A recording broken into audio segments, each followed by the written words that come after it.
Russie, ce que l'on sait de la mort de Daria Dugine, la fille d'un idéologue russe. Selon des proches de la famille, c'est son père, l'intellectuel et écrivain ultranationaliste Alexandre Dugine, qui était visé par l'explosion. Elle était la fille d'un idéologue russe proche du Kremlin, soutien fervent de l'opération militaire russe en Ukraine, Alexandre Dugine. Daria Dugina a été tuée samedi soir dans l'explosion de sa voiture dans la région de Moscou, a indiqué dimanche le comité d'enquête russe. Un crime ignoble, cruel, qui a mis fin prématurément à la vie de Daria Dugina, une personne brillante et talentueuse dotée d'un cœur véritablement russe, selon Vladimir Poutine. Selon des proches de la famille, cités par les agences de presse russes, c'est son père l'intellectuel et écrivain ultranationaliste, 60 ans, qui était visé par l'explosion, Daria ayant emprunté sa voiture pour ce déplacement. Engin explosif.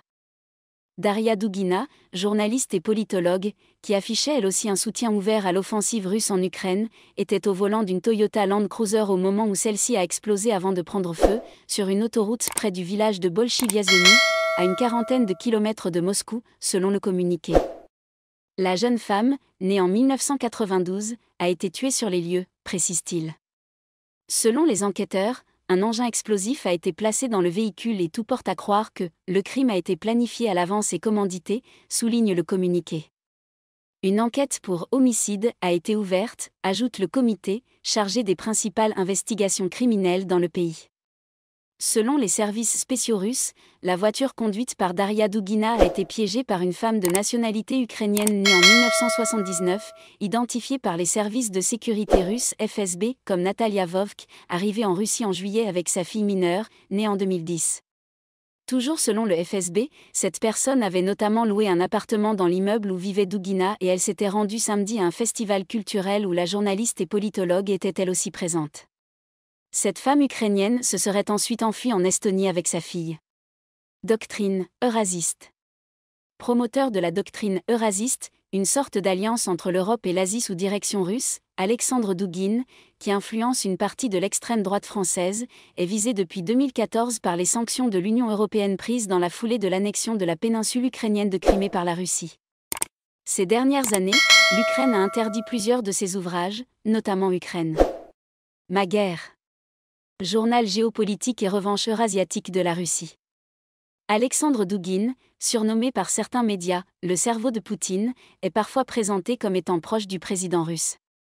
Mais de nombreux observateurs relativisent son influence supposée au Kremlin.